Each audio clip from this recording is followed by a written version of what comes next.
Subscribe कीजिए are K learning channel को और बेल आइकन प्रेस कीजिए सबसे पहले लेटेस्ट वीडियोस पाने के लिए। Hello friends, welcome to R K learning academy. Friends, आज के सेशन में हम आपके लिए मॉक टेस्ट लेकर आए हैं जिसमें आपके 150 क्वेश्चंस रहेंगे एज इट इज आपका सीटेट का एग्जाम होता है। ये आपका प्रैक्टिस टेस्ट रहेगा। आप लोगों ने अब तक जितने भी अपनी प्रिपरेशन की है फ्रेंड्स, इस टेस्ट के जरिए आप अपना सेल्फ इवेल्युएशन कर पाएंगे। सबसे पहले आप लोगों को एक नोटबुक अपने पास लेकर बैठनी होगी और जो भी ऑप्शंस आपकी राइट निकलती हैं अपनी ऑप्शंस को आप नोट डाउन करते जाइएगा। फ्रेंड्स, कम से कम टाइम में ज्यादा से ज्यादा क्वेश्चंस करने की कोशिश कीजिएगा। ये आपका मॉक टेस्ट इसी पर्पज के लिए हमने आज रखा है ताकि आपकी सही से प्रैक्टिस हो सके और आप लोग खुद को जांच सके कि आपकी कितनी प्रिपरेशन हो चुकी है। जैसे सीटेट का लेवल होता है, जिस तरह के क्वेश्चंस वहाँ होते हैं, जितने सेक्शंस होते हैं, सेम ये मॉक टेस्ट आपका रहेगा। तो फ्रेंड्स, आप लोग रेडी रहिएगा। आई होप आप लोगों को ये सेशन जरूर पसंद आने वाला है। तो आप वीडियो को ज्यादा से ज्यादा शेयर कीजिएगा, लाइक कीजिएगा। अगर चैनल पर आप फर्स्ट टाइम विजिट कर रहे हैं तो चैनल को सब्सक्राइब कर लीजिएगा, साथ ही बेल आइकन को प्रेस कर लीजिएगा ताकि हर न्यू अपडेट का नोटिफिकेशन आप लोगों को मिल सके। तो आइए फ्रेंड्स, स्टार्ट करते हैं आज की क्लास। हमारा फर्स्ट सेक्शन रहेगा बाल विकास यानी सीडीपी आपका, और क्वेश्चन नंबर 1 है हमारा कोहलबर्ग के अनुसार सही और गलत प्रश्नों के बारे में निर्णय लेने में शामिल चिंतन प्रक्रिया को कहा जाता है। यहाँ पर शामिल चिंतन प्रक्रिया के बारे में आपको बताना है क्या कहा जाता है इसे। तो फ्रेंड्स, चिंतन प्रक्रिया और निर्णय से संबंधित कोहलबर्ग हमारे जो दार्शनिक हैं इनके विचार हैं और ऑप्शंस आप लोगों के सामने है। राइट ऑप्शन हमारी सी हो जाएगी, ठीक है। नैतिक तर्कना, कोहलबर्ग के अनुसार सही और गलत प्रश्न के बारे में निर्णय लेने में शामिल जो चिंतन प्रक्रिया होती है उसको नैतिक तर्कना कहा जाता है। नेक्स्ट क्वेश्चन देखिए, सतत एवं व्यापक मूल्यांकन के अंतर्गत वाक्यांश व्यापक मूल्यांकन इंगित करता है। जो व्यापक मूल्यांकन है वो हमें बताना ये क्या इंडिकेट करता है, ठीक है। ऑप्शंस देखिएगा फ्रेंड्स, आप लोग ऑप्शंस रीड कर चुके होंगे तो ऑप्शंस को आप फटाफट रीड कर लीजिएगा। आंसर्स की ट्रिक मैंने आप लोगों को प्रीवियस वीडियोस में बताई रखी है, कैसे रिलेट करना है आपको, कैसे कट करना है। तो फ्रेंड्स, यहाँ भी हमारी ऑप्शन सी करेक्ट हो जाएगी। संज्ञानात्मक क्षेत्र, भावनात्मक क्षेत्र और मनोगत्यात्मक क्षेत्र का मूल्यांकन। जो ये व्यापक मूल्यांकन होता है सतत और व्यापक मूल्यांकन के अंतर्गत, इसका मतलब होता है कि आपका जो कॉग्निटिव एस्पेक्ट होता है, संज्ञानात्मक क्षेत्र होता है, और जो भावनात्मक क्षेत्र होता है, जो मनोगत्यात्मक क्षेत्र होता है, उन सब के मूल्यांकन से इसका तात्पर्य होता है। विद्यार्थी द्वारा गणित की कक्षा में सीखी गई अवधारणा का उपयोग भूगोल की कक्षा में किया जाता है। यह उदाहरण है।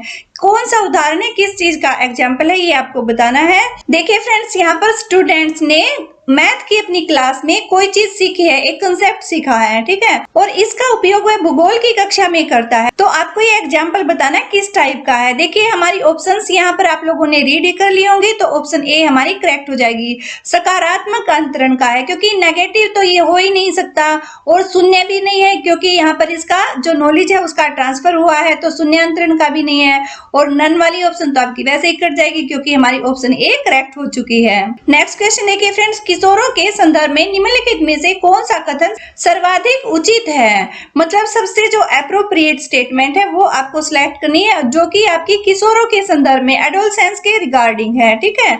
ऑप्शंस आप लोग चेक कर लीजिएगा। ऑप्शन ए हमारी चिंतन का मुहूर्त क्रियाओं में प्रदर्शित होना। ऑप्शन बी है आपकी बुद्धि लब्धांक में अकस्मात वृद्धि। ऑप्शन सी है संवेगात्मक प्रोत्थान की घटना घट जाती है, और ऑप्शन डी है पढ़ाई के प्रति लापरवाह रवैया। तो फ्रेंड्स, यहाँ पर हमारी ऑप्शन सी करेक्ट हो जाएगी क्योंकि संवेगात्मक प्रोत्थान की जो घटनाएं होती हैं वो एडोलसेंस में बढ़ने लग जाती हैं। किशोर अवस्था के दौरान संवेगात्मक प्रोत्थान में बढ़ोतरी होती है। नेक्स्ट क्वेश्चन देखिए, शिक्षक की सबसे मुख्य जिम्मेदारी है क्या है, वो आपको बताना है। ऑप्शन देखिए, ए है कठोर अनुशासन बनाए रखना, बी है आपके विद्यार्थियों की विभिन्न अधिगम शैलियों के अनुसार सीखने के मौके उपलब्ध कराना, ऑप्शन सी है पाठ योजना तैयार करना और उसके अनुसार पढ़ाना, डी है आपका यथासंभव क्रियाकलापों का आयोजन करना। तो फ्रेंड्स, हमारी ऑप्शन बी करेक्ट हो जाएगी, विद्यार्थियों की विभिन्न अधिगम शैलियों के अनुसार सीखने के मौके उपलब्ध कराना, ठीक है। एक शिक्षक की सबसे मुख्य जो जिम्मेदारी होती है, सबसे मुख्य जो दायित्व होता है वो यही होता है कि वो अपनी जो उसकी टीचिंग मेथड्स हैं, उसके टीचिंग स्किल्स हैं, उसके अकॉर्डिंग स्टूडेंट्स को ज्यादा से ज्यादा लर्निंग की अपॉर्चुनिटीज वो प्रोवाइड कर सके, ठीक है। नेक्स्ट क्वेश्चन देखिएगा फ्रेंड्स, विचार न केवल भाषा को निर्धारित करते हैं बल्कि उसे आगे भी बढ़ाते हैं। यह विचार किसके द्वारा रखा गया वो आपको बताना है। तो फ्रेंड्स ऑप्शन सी हमारी करेक्ट हो जाएगी, जीन पियाजे। ठीक है, जीन पियाजे ने ही इस विचार को दिया है कि विचार न केवल भाषा को निर्धारित करते हैं बल्कि उसे आगे भी बढ़ाते हैं। नेक्स्ट क्वेश्चन देखिए, कक्षा में प्रभावी अनुशासन बनाए रखने के लिए शिक्षक को चाहिए कि वह उसे क्या करना चाहिए, ये ऑप्शन आपको सिलेक्ट करनी है। तो उसे क्या करना चाहिए ये आपको बताना है। फ्रेंड्स यहाँ पर हमारी ऑप्शन सी करेक्ट हो जाएगी, विद्यार्थियों को कुछ समस्या हल करने के लिए दे। कक्षा में प्रभावी अनुशासन को बनाए रखने के लिए ये सबसे अच्छा तरीका है कि आप स्टूडेंट्स को कोई भी प्रॉब्लम देकर कहें कि आप इसको सॉल्व करने की कोशिश कीजिएगा। इससे कक्षा में अनुशासन भी बना रहेगा और बच्चे कुछ अच्छा सीख पाएंगे, कुछ अच्छा कर पाएंगे। नेक्स्ट क्वेश्चन देखिए फ्रेंड्स, सामान्य विद्यार्थियों के साथ यदि आपको एक नेत्र बाधित विद्यार्थी को पढ़ाने का अवसर प्राप्त हो तब आप उसे कक्षा में किस प्रकार का व्यवहार करना चाहेंगे, ये आपको बताना है। ऑप्शंस यहाँ पर आप चेक कर लीजिएगा। सही आंसर हमारा डी हो जाएगा।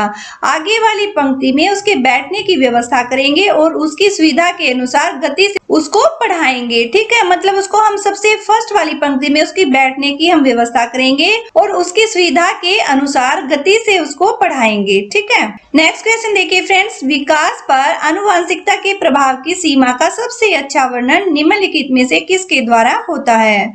किस पर पूछा गया, देखिए विकास पर आनुवंशिकता के प्रभाव की सीमा का सबसे अच्छा वर्णन बताना है आपको, कौन सी स्टेटमेंट से हो सकता है। तो फ्रेंड्स ऑप्शंस आप लोगों ने रीड कर ही ली होंगी। ऑप्शन बी हमारी करेक्ट हो जाएगी, आनुवंशिकता निर्धारित करती है कि किसी को कितना विकसित किया जा सकता है। नेक्स्ट क्वेश्चन देखिए फ्रेंड्स, यदि आप बच्चों को सिखाना चाहते हो तो बच्चों से सीखिए, यह इशारा करता है। क्या इशारा करता है, ऑप्शन आप लोग फटाफट देखिएगा फ्रेंड्स और फटाफट अपना आंसर लिख लीजिएगा। तो यहाँ पर ऑप्शन बी हमारी करेक्ट हो जाएगी, बाल केंद्रित शिक्षा की ओर ये इशारा करता है। क्योंकि देखिए टीचर सेंटर्ड शिक्षा में तो ऐसा हो ही नहीं सकता कि हम बच्चों को सिखाएं और बच्चों से ही सीखें। ठीक है, क्योंकि वहां पर टीचर का मेन रोल रहता है। और ऑप्शन सी आपकी मूल्यांकन केंद्रित शिक्षा की ओर, तो यहाँ पर बच्चों से सीखने की बात की जा रही है ना, तो यहाँ पर मूल्यांकन का कोई काम नहीं है। ऑप्शन डी है परीक्षा केंद्रित शिक्षा की ओर। तो फ्रेंड्स एग्जाम्स के रिगार्डिंग स्टेटमेंट में कुछ ऐसा कहा ही नहीं गया है। ठीक है, तो यहाँ पर बाल केंद्रित शिक्षा की ओर इशारा किया गया है इस स्टेटमेंट के द्वारा। नेक्स्ट क्वेश्चन देखिए फ्रेंड्स, उच्च प्राथमिक स्तर पर किस चीज की आवश्यकता है वो आप यहाँ पर ऑप्शंस में देखिएगा। ऑप्शन ए है शैक्षिक एवं कैरियर निर्देशन की आवश्यकता होती है, बी है शैक्षिक कैरियर एवं व्यक्तिगत निर्देशन की आवश्यकता है, सी है हमारी केवल कैरियर निर्देशन की आवश्यकता है, ऑप्शन डी है केवल शैक्षिक निर्देशन की आवश्यकता है। तो फ्रेंड्स मैंने आप लोगों को ये पहले ही बताया हुआ है, जहां पर भी केवल आएगा वो ऑप्शन आपकी कट जाएगी, ऑलवेज रॉन्ग हो जाएगी। क्योंकि सीटेट के एग्जाम में अक्सर ये होता है जो केवल वाली ऑप्शन होती है वो आपकी रॉन्ग ही होती है। तो फ्रेंड्स यहाँ पर आपकी दो बच गई हैं और यहाँ पर देखिए शैक्षिक और कैरियर निर्देशन की आवश्यकता है, उच्च प्राथमिक स्तर की बात की गई है। तो फ्रेंड्स यहाँ पर शैक्षिक कैरियर और व्यक्तिगत निर्देशन की आवश्यकता होती है। ठीक है, हमारी फर्स्ट स्टेटमेंट भी रिलेट नहीं करी तो हमारा बी ऑप्शन करेक्ट हो जाएगा। नेक्स्ट क्वेश्चन देखिए, बच्चों में नैतिक मूल्यों को विकसित करने का सर्वाधिक उचित तरीका है, कौन सा तरीका वो आपको बताना है। ऑप्शन देखिएगा, प्रातःकालीन सभा में बच्चों को नैतिक उपदेश देना। तो फ्रेंड्स ये बिल्कुल रिलेट नहीं कर रहा है, क्योंकि सिर्फ उपदेश देकर हम बच्चों में नैतिक मूल्यों को विकसित नहीं कर सकते। ठीक है, ऑप्शन बी है विद्यार्थियों के सामने एक परिस्थिति रखना और उस पर निर्णय लेने के लिए कहना। तो ये आपका निर्णय ये नैतिक मूल्य से रिलेट नहीं करता। ठीक है, ऑप्शन सी है शिक्षकों व बड़ों के द्वारा नैतिक मूल्यों को प्रदर्शित करना। ये ऑप्शन आपकी करेक्ट हो जाएगी, क्योंकि जो टीचर्स होते हैं और जो भी बड़े होते हैं, एल्डर्स होते हैं, अगर वो नैतिक मूल्यों को खुद ही प्रदर्शित करेंगे, मतलब अच्छे काम खुद करके दिखाएंगे, तो बच्चे खुद ही नैतिकता को सीख जाएंगे। क्योंकि उनके सामने जो चीज प्रस्तुत होती है उसका उनके ऊपर डायरेक्ट प्रभाव होता है, बच्चे पर प्रत्यक्ष प्रभाव पड़ता है उसके शिक्षकों का और उसके अपने बड़ों का। तो फ्रेंड्स शिक्षकों और बड़ों के द्वारा नैतिक मूल्य अगर प्रदर्शित किए जाते हैं तो ऐसे में बच्चों में नैतिक मूल्यों को विकसित करने का सर्वाधिक उचित तरीका माना जा सकता है। नेक्स्ट क्वेश्चन देखिए, कक्षा में 5 शारीरिक विकलांग बच्चे हैं। ठीक है, वो 5 हैंडीकैप्ड बच्चे हैं। खेल के कालांश में खेल का पीरियड है आपका, तो उन्हें क्या होना चाहिए, क्या करना चाहिए। तो फ्रेंड्स फ्रेंड्स ऑप्शंस देखिएगा, एक कोने में बैठाना चाहिए, ये आपकी शुरू में ही कट जाएगी, क्योंकि एक कोने में अगर बैठाएंगे तो उसके साथ हम क्या कर रहे हैं, तो एक कोने में बैठाना ये सरासर पार्शियलिटी हो जाएगी। ठीक है, उनके साथ बिल्कुल हीनता का व्यवहार हो जाएगा, कट जाएगी ऑप्शन आपकी। ऑप्शन बी, अन्य बच्चों के साथ उचित खेलों में हिस्सा लेने के लिए उनको प्रोत्साहित करना चाहिए, ये ऑप्शन आपकी राइट हो जाएगी। ठीक है, और बाकी के ऑप्शंस भी देखिए, यहाँ पर केवल आ गया आपका, और आंतरिक केवल एक ही चीज में पार्टिसिपेट करने के लिए उनको परमिशन देनी चाहिए, ये भी आपकी कट जाएगी। और कक्षा के सभी विद्यार्थियों के साथ खेलने के लिए जोर डालना चाहिए, तो जोर डालना भी फ्रेंड्स ये आपकी राइट ऑप्शन कभी नहीं हो सकती, क्योंकि किसी को भी हम प्रेशराइज करके कोई काम नहीं करा सकते। हमारी जो लोकतांत्रिक शिक्षा पद्धति है उसमें रुचि के अकॉर्डिंग, आवश्यकता के अनुसार, ठीक है, ऐसे शब्दों का प्रयोग करते हुए ही हम अपनी किसी भी टीचिंग एक्टिविटी को कंप्लीट करते हैं। ठीक है, तो ये ऑप्शन भी आपकी कट जाएगी, ऑप्शन बी हमारा यहाँ राइट आंसर हो जाएगा। नेक्स्ट क्वेश्चन देखिए फ्रेंड्स, जीन पियाजे के अनुसार अनुकूलन द्वारा होता है, किसके द्वारा होता है वो आपको बताना है। देखिएगा, आपको जीन पियाजे आपने थ्योरी में अच्छे से किया होगा फ्रेंड्स, हमने भी आप लोगों को बहुत अच्छे से इसे समझाया है, तो इसका आंसर डी हमारा राइट हो जाएगा, आत्मसातकरण और व्यवस्थापन। ठीक है, इनके द्वारा ही अनुकूलन अच्छे से होता है। नेक्स्ट देखिएगा, सृजनवाद में, तो सृजनवाद में क्या होता है, जो कंस्ट्रक्टिव होता है, जो कंस्ट्रक्टिव एजुकेशन होती है उसमें क्या होता है। देखिए ऑप्शन सी हमारी यहाँ राइट हो जाएगी, शिक्षा बाल केंद्रित होती है। ठीक है, शिक्षक केंद्रित तो आपकी ऑप्शन कभी भी ठीक नहीं हो सकती, क्योंकि ये सिर्फ पुराने जमाने की बात रह गई, क्योंकि मॉडर्न एजुकेशन में व्यवहारिक शिक्षा पर बल दिया जाता है, जो कि लोकतांत्रिक पद्धति से होती है। ठीक है, ये चाइल्ड सेंटर्ड एजुकेशन होती है। यहाँ पर टीचर सेंटर्ड जो भी आपको ऑप्शन मिलेगी वो हमेशा आप कट कर दीजिएगा। ठीक है, तो ऑप्शन सी हमारी करेक्ट हो जाएगी, सृजनवाद में शिक्षा बाल केंद्रित होती है, क्योंकि बच्चों को कोई भी कंस्ट्रक्टिव एक्टिविटी दे दी जाती है और उनकी सृजनात्मकता को इसमें प्रोत्साहित किया जाता है। नेक्स्ट क्वेश्चन देखिए फ्रेंड्स, बच्चों में अच्छे चरित्र के निर्माण के लिए क्या करना चाहिए। ऑप्शन सी हमारी करेक्ट हो जाएगी, कक्षा कक्ष गतिविधि इस प्रकार से हो कि बच्चों को चरित्र निर्माण में सहायता मिल सके। एक अच्छे चरित्र निर्माण के लिए हमें क्या करना होगा, हमें कक्षा कक्ष की जो गतिविधियां हैं, एक्टिविटीज हैं क्लासरूम की, वो इस प्रकार से करनी होंगी कि बच्चों को चरित्र निर्माण में उससे हेल्प मिल सके। तो नेक्स्ट क्वेश्चन देखिए फ्रेंड्स, निम्नलिखित में से कौन सी परिस्थिति में बच्चे का संवेगात्मक और सामाजिक विकास अच्छे से होगा, वो आपको बताना है। देखिए यहाँ पर अधिक से अधिक पढ़ने को कहा जाए तो इससे कोई डेवलपमेंट नहीं हो सकता। जब बच्चे के कक्षा में अच्छे अंक आए तो ये भी आपका ऑप्शन रिलेट नहीं कर रहा है, क्योंकि यहाँ पर उसके संवेगात्मक विकास के बारे में और सामाजिक विकास के बारे में पूछा गया, ना कि रिजल्ट के बारे में। तो ऑप्शन सी भी कट गई हमारी, ऑप्शन बी भी कट गई।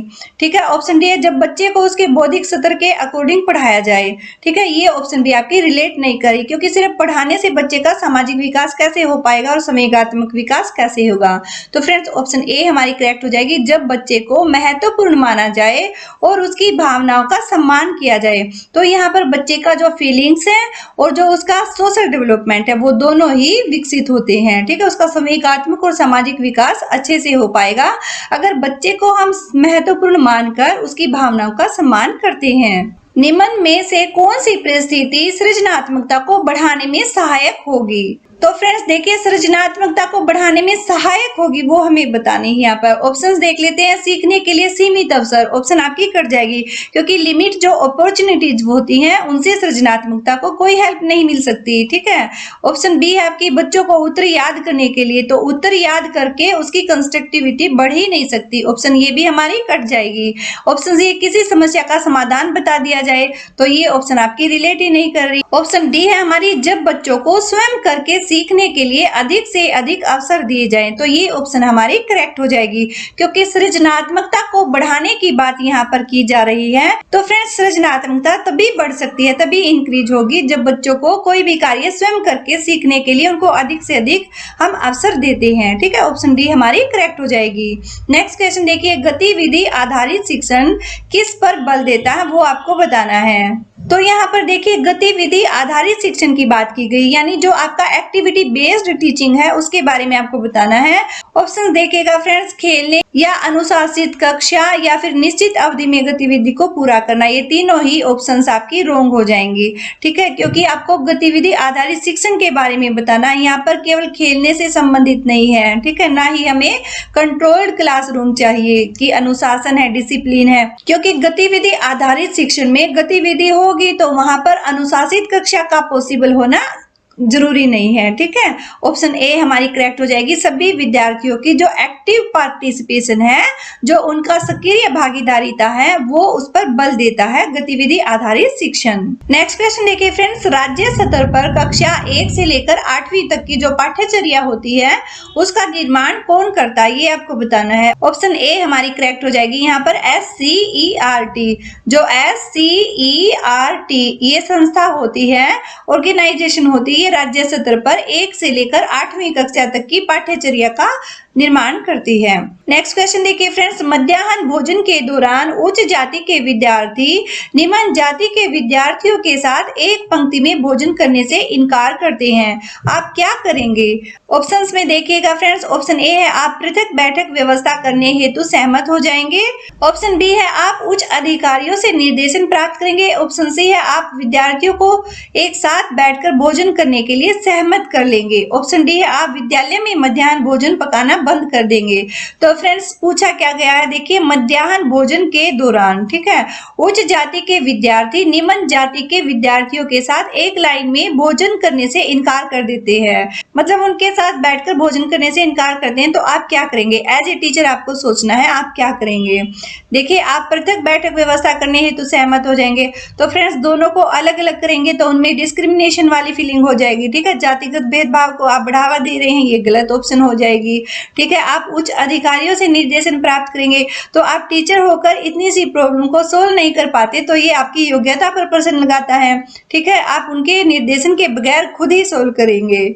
ऑप्शन सी है आप विद्यार्थियों को एक साथ बैठकर भोजन करने के लिए सहमत कर लेंगे।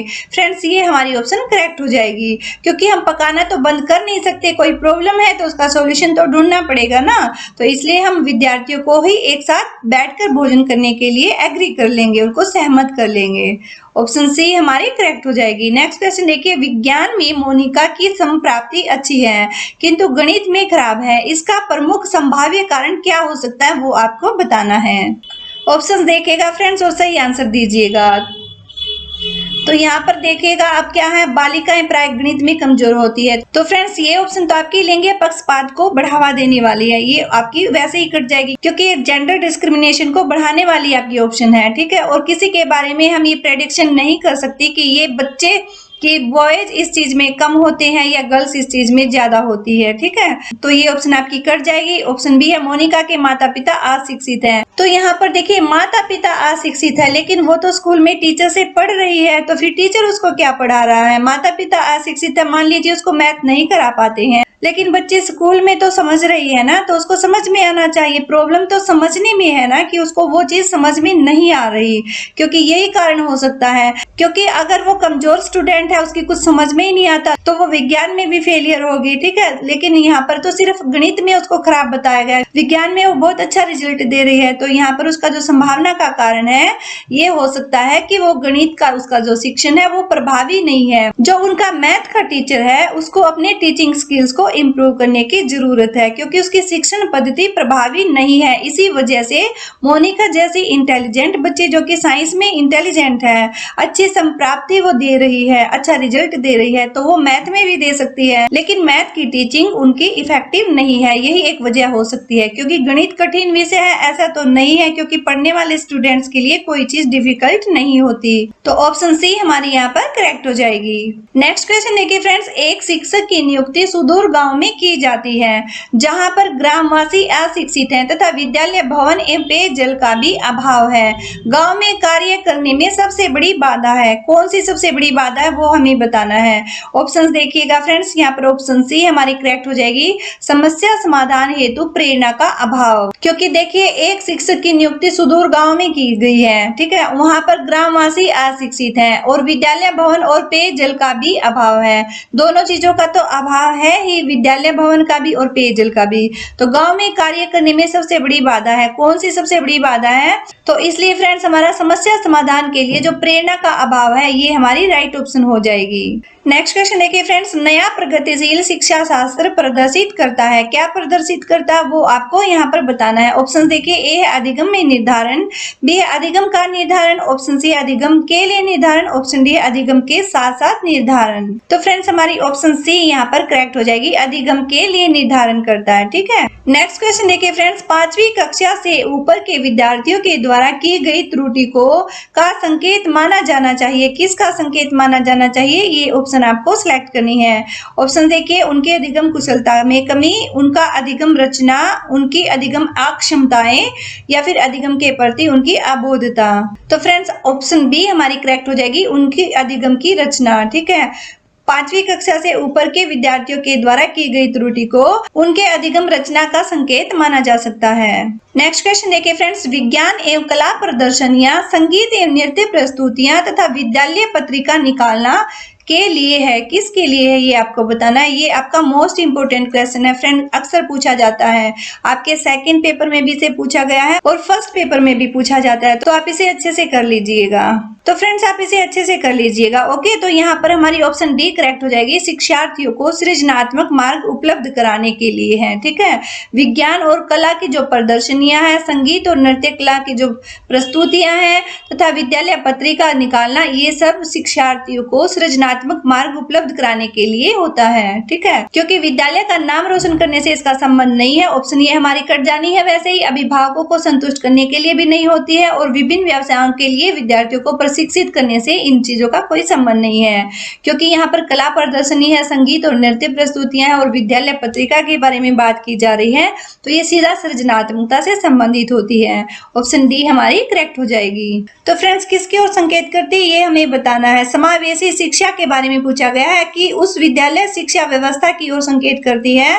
कौन सी की ओर करती है, ऑप्शन सी हमारी करेक्ट हो जाएगी, जो उनकी शारीरिक, बौद्धिक, सामाजिक, भाषिक या अन्य विभिन्न योग्यता स्थितियों को ध्यान में रखे बगैर सभी बच्चों को शामिल करती है। ठीक है, इन सब बच्चों को अगर वह शामिल करती है तो ऐसे विद्यालय की शिक्षा व्यवस्था की ओर ये समावेशी शिक्षा संकेत करती है, जहाँ पर बच्चों को किसी भी प्रकार के भेदभाव के बिना ही सभी बच्चों को शामिल किया जाता है। ठीक है, उनकी शारीरिक, बौद्धिक, सामाजिक, भाषिक या अन्य विभिन्न योग्यता स्थितियों को ध्यान में रखे बिना ही एक साथ उनको सम्मिलित किया जाता है। ये हमारी समावेशी शिक्षा हो जाती है। ओके फ्रेंड्स, आज के सेशन में हम इतने ही क्वेश्चंस करते हैं। आपका सीडीपी का फर्स्ट सेक्शन हमने आज कंप्लीट कर लिया है। आई होप वीडियो आप लोगों को जरूर पसंद आई होगी। तो फ्रेंड्स आप इसे लाइक एंड शेयर जरूर कर दीजिएगा। अगर चैनल पर आप फर्स्ट टाइम विजिट कर रहे हैं तो चैनल को सब्सक्राइब कर लीजिएगा, साथ ही बेल आइकन को प्रेस कर लीजिएगा ताकि हर न्यू अपडेट का नोटिफिकेशन आप लोगों को मिल सके। फ्रेंड्स आप लोग हमें फेसबुक और इंस्टाग्राम पर भी फॉलो कर सकते हैं और हमारे टेलीग्राम चैनल को भी ज्वाइन कर सकते हैं।